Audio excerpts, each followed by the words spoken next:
What's the deal, y'all? It's your boy Shane G. We back with another episode of Politics as Usual. Wow. You know what I mean? Right here on the Ethos Media Network. Like, share, subscribe, all that good shit. You feel me? We are back. We're gonna discuss the same topic that we was talking about last time, but we're gonna get a little bit more in depth with it. For those of you, who this is your first time joining, basically what we do here together on this show is we connect the dots. We try to figure out why certain things are happening right now, the way that we got to this place. Hopefully we can strategize, come up with some plans so that way, we can avoid doing similar things in the future that, we know leads to current results. My thing is I like to give y'all numbers. I like to put things in proper context so that way, we can properly strategize instead of just going off of what people tell us. You know what I mean? So my goal here is to share information with y'all so we can come to some conclusions together and connect these dots. You know what I mean? So that's politics as usual. So we're gonna get right into it. So last episode we talked about the overall GDP of the country, which is basically how much money as an entire country that we make every year. That's every business, everything that makes money. We add all those numbers together. That's the GDP. Then what we went over was how much of that money we give to the military in taxes, as a whole, how much it would cost to fix certain issues that we have in society, how much money we give to, different welfare programs. And we basically just did a comparative analysis on that. So we're going to continue down that line of thought today, because what I want to show y'all is where your money actually goes. Your money. You know what I mean? Because you pay taxes, and you know that a lot of your tax money is, going to the military. That's what we discussed last time. And we even gave a breakdown of where the money goes in the military. And we know that most of it is not going towards, the actual people. Most of it is going towards technology, missions, things of that nature. So for us to know how much we're actually paying for the military and how much we bring in, and then how much we're spending on everything else. So make sure that you check out the first episode so you can get that proper breakdown. But what we're going to get into right now is out of every single dollar that you make, this is how it's taxed. And this is if you're, an everyday worker. It could vary, a little bit from state to state, but for the most part, this is the breakdown. So let me go ahead and bring that up for y'all real quick.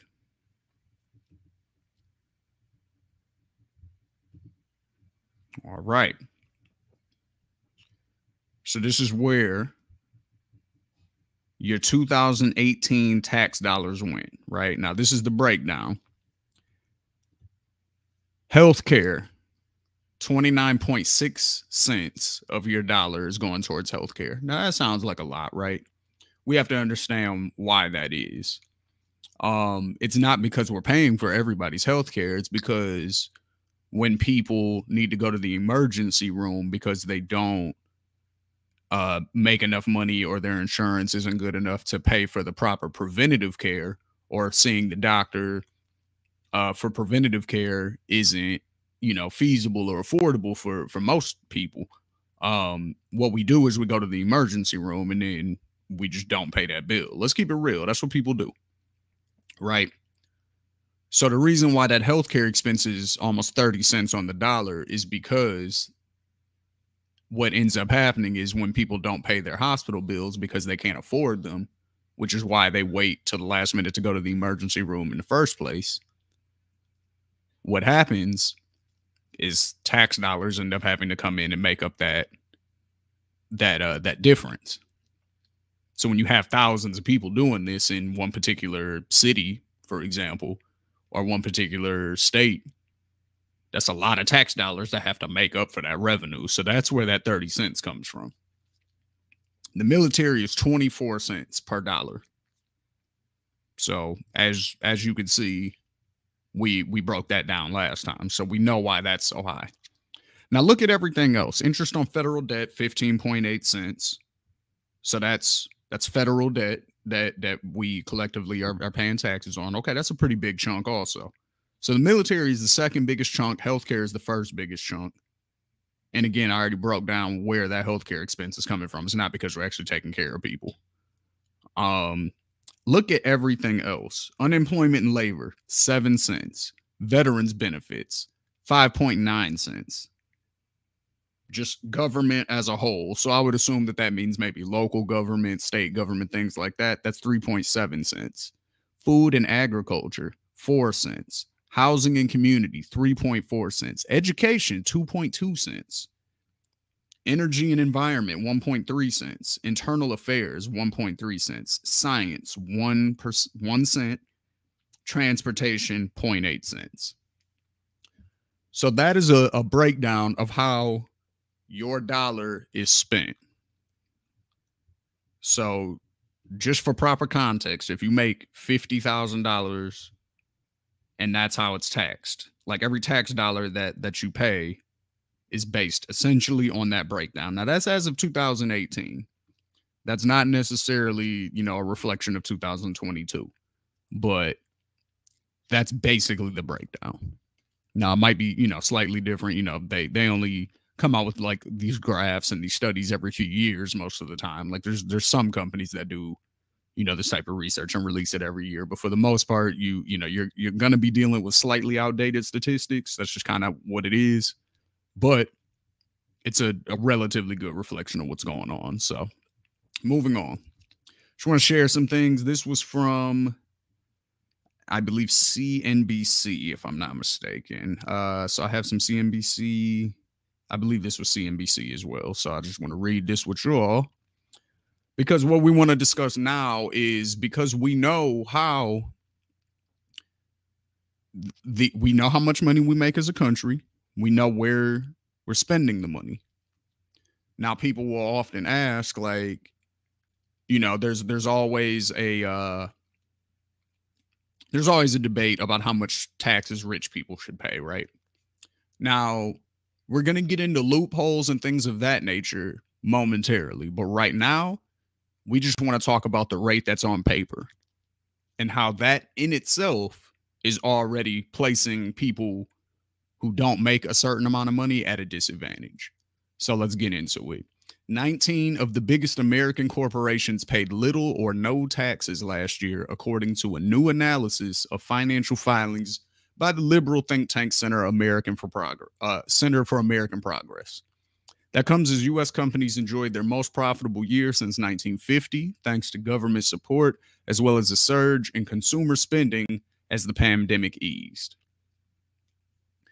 Now, just real quick, U.S. companies enjoyed their most profitable year since 1950, thanks to government support. So that's government subsidies, the government giving them money, as well as a surge in consumer spending as the pandemic eased. So people were allowed to go back outside. They were spending more money. Corporations received a major tax break in 2017 when President Trump signed the Tax Cuts and Jobs Act, which lowered the corporate tax rate to 21% from 35%. But the CAP analysis found that many large businesses are paying much less than the statutory 21% rate, sometimes even driving their tax rate below zero, effectively getting a refund thanks to loopholes such as deductions and write-offs. Again, we're going to get into that in a moment.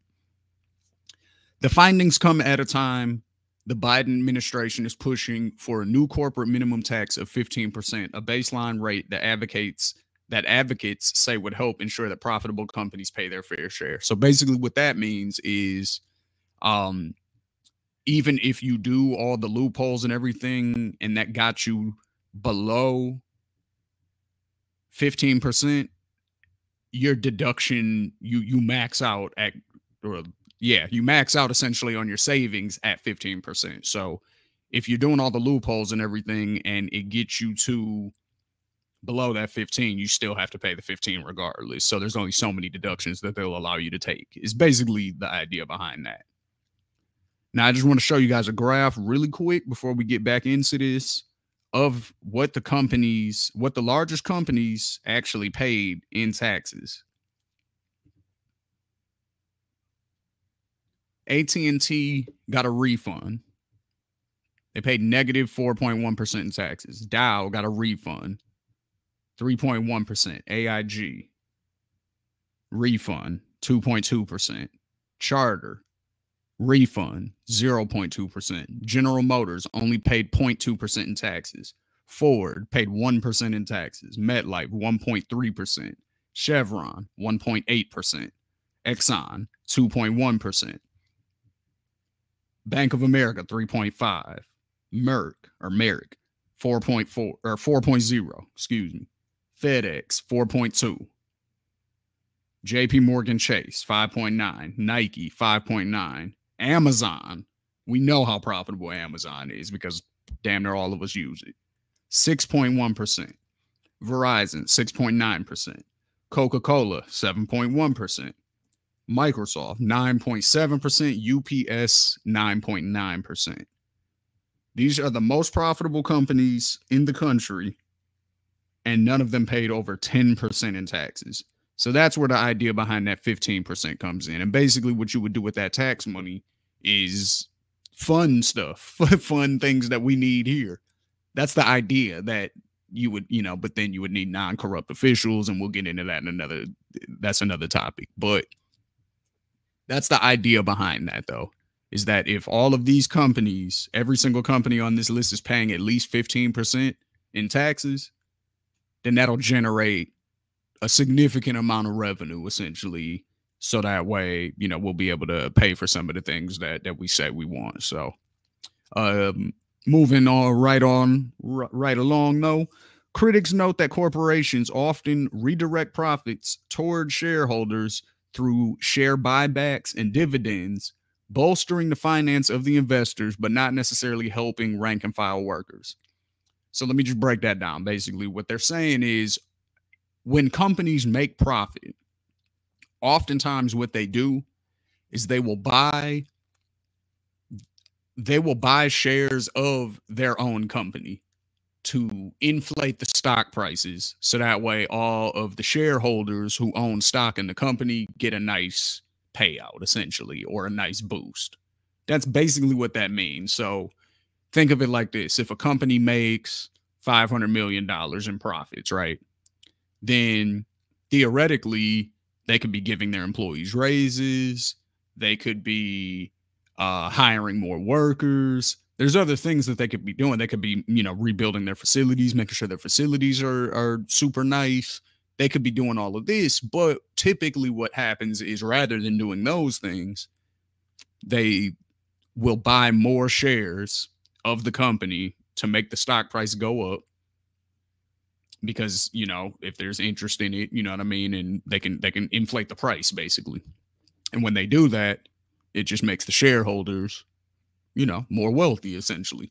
So that's what it means when it says bolstering the finances of the investors, but not necessarily helping rank and file workers.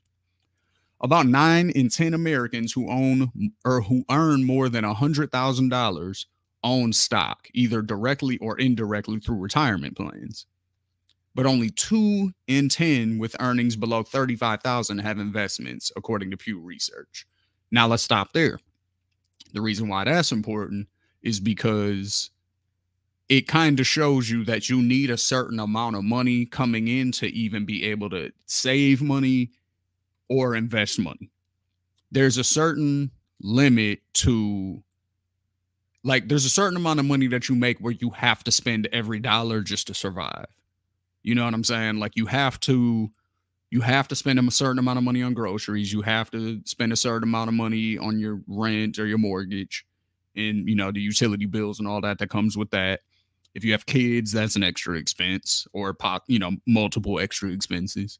If you have a car, gas, insurance, all that kind of stuff. So you have to make a certain amount of money just to survive. Then beyond that is when you can possibly think about saving, which goes back to that statistic that we was talking about last week.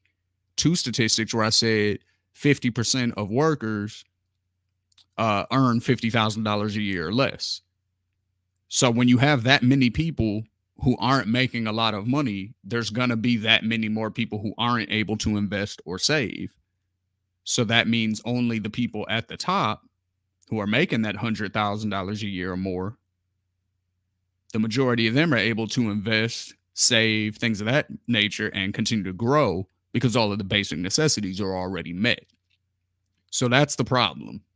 That's the problem. It's not that people who are poor are just lazier or they're just not good with money or they spend too much or whatever. Like that's rarely the case. Usually it's they just don't make enough to be able to even barely get by, let alone invest and save and put things you get what I'm saying? Like that's just not really realistic for a lot of people, especially today when you have 70% of people living paycheck to paycheck.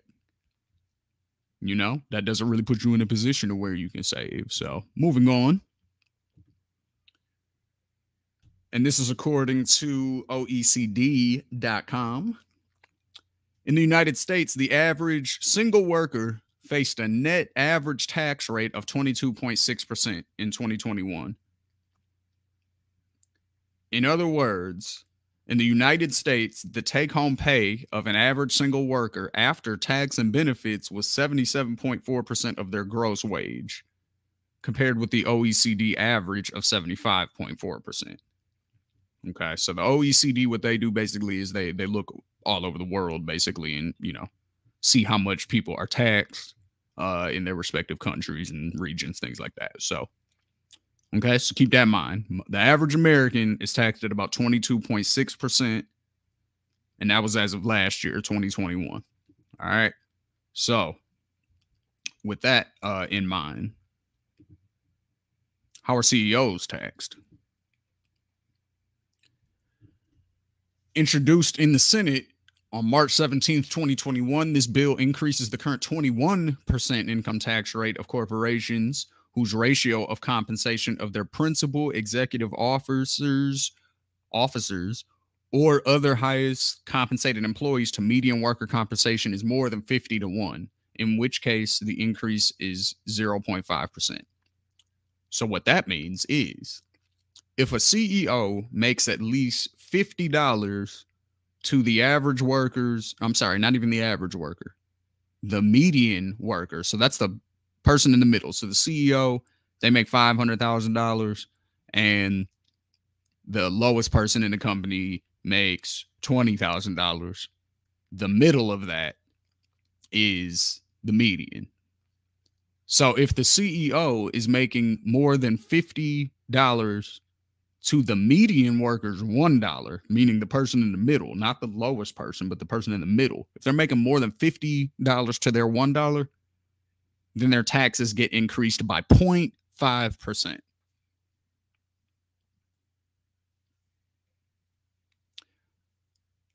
So the max that a CEO is paying, and this is, I'm not even sure if this bill went through. This is something that was introduced in the Senate. So I actually highly doubt it went through. This bill increases the current 21%, which is already lower than our 22% if you're an average worker. Remember, we went over that in the last slide. This bill increases the current 21% to an increase of 0.5. So that will put it at 21.5%. So a CEO who makes $50 to every dollar you make,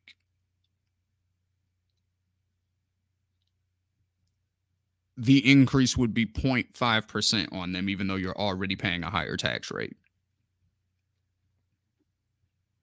So where does the money come from then? Where is the tax money coming from? Because obviously the very wealthy are not paying their fair share, right? Well, how are they able to get away with that? Well, here's one way. This is also according to CNBC. Charitable donations is one way. Giving money to nonprofit organizations has long been a way for the wealthy to get a deduction on their taxes. Under the new tax law, the amount you can deduct has increased to 60% of your adjusted gross income, up from 50%. One way the rich have been taking advantage of the deduction is by creating conservation easements, said Fethergill, who was also the national head of legacy and wealth planning at Abbott Downing in Winston-Salem, North Carolina. So basically, the more money you donate, the more you're able to write off in taxes. And you would think that would just be an even distribution, right? like, well, if you give $50,000 in taxes or $50,000 in donations, then that should be $50,000 off of your personal taxes, right? It's not really how it works, because you got to also remember that, and we're going to get into it on one of the next slides coming up, but you also have to remember that people who have a certain amount of wealth don't really have that much personal income. All of their money is tied up in assets and things like that. So when they donate, it's not the same as you reaching into your bank account and giving somebody $20,000 as a donation. It's rarely not, that's typically not how it is. Usually it comes through an organization, or, you know, on behalf of such and such, this organization or this business is giving this donation. So that's more so how that works. So it's not really even a personal donation. It's more so through the assets that you control in these other entities, if that makes sense. So, but we're going to get into it a little bit more. So charitable donations, basically you donate money, you can get that off your taxes. Number two, now this is a little bit more of what we were talking about and you know what I was alluding to right there. So increasing equity exposure and managing gains. So what that is the wealthy like to invest in stocks because when it comes time to sell, the taxes are typically lower than the rates on wage income. If that is, the equity was held for more than a year. They can also afford to take bigger risks. So let's stop there. What that is basically is if you invest stocks, if you invest money in stocks and you make a lot of money in the stock market, and you leave your money in there for over a year before you take it out, the taxes that you're going to make on that profit are a lower rate than the taxes that you would pay if you worked and got a paycheck for your job. You see what I'm saying? So you do you work for $20 an hour, they're going to tax the $20 an hour at that 22%. So basically 22 cents out of every dollar that you paying is taxes, right? And then you get to keep that other part. So, but if it's stocks, which you don't work for per se, you invest, it's basically gambling if we're being realistic. It's a slightly more controlled type of gambling, but it is gambling. So if you earn money that way, it's taxed at a way lower rate than if you work in a literal sense for your money. So let's just want to say that right there. So that already places people, because again, 9 out of 10 people who make over $100,000 are able to invest. It was 3 out of 10 who make less than 35,000 who are able to invest, right?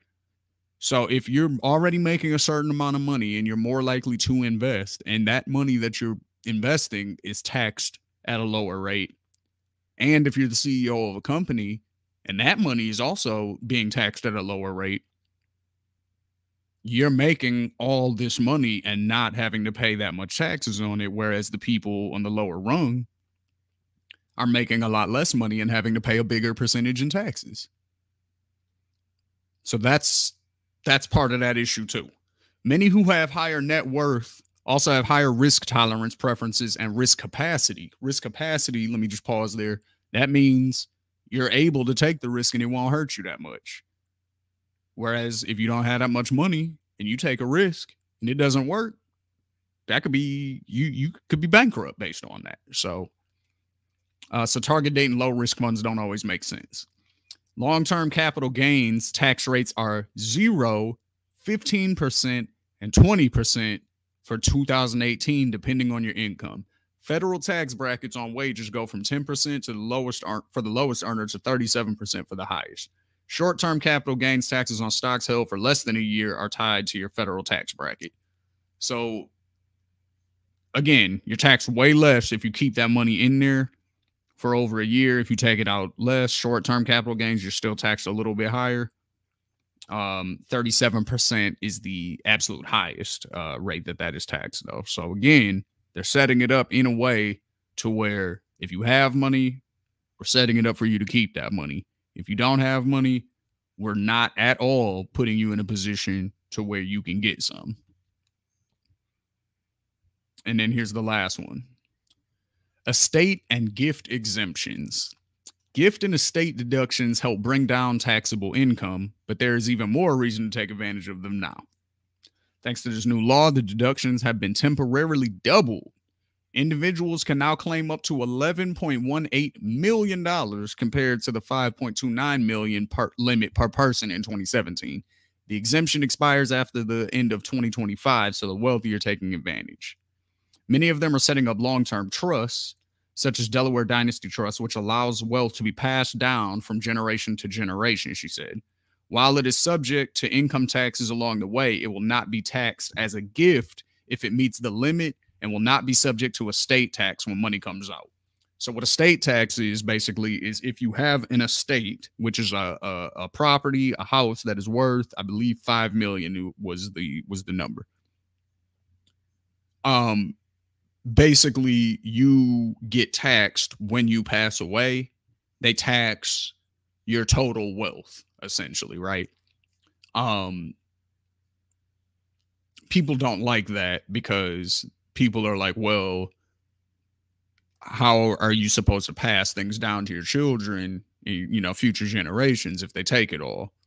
Well, again, you have to have a certain amount for it to even qualify as being an estate tax in the first place.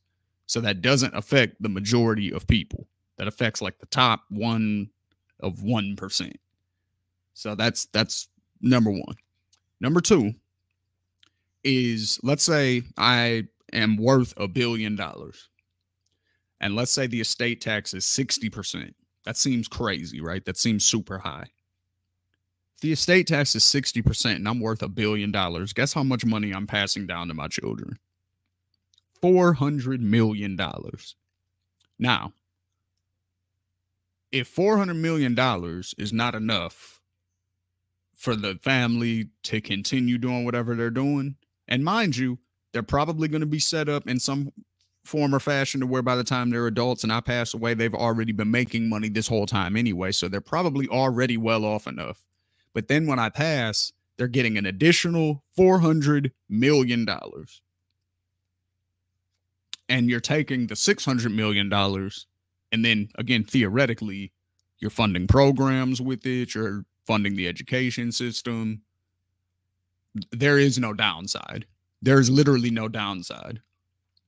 The only downside you could say is it's not fair that, a person worked for $1 billion and they can't, give the whole billion to their kids or whatever. You can make that argument, but then I would turn around and make the argument of how do you earn $1 billion? I don't even know if that's possible. I don't think you can earn $1 billion, but that's a totally different conversation. I'm getting slightly sidetracked. So what I'm going to do is just come back on here real quick.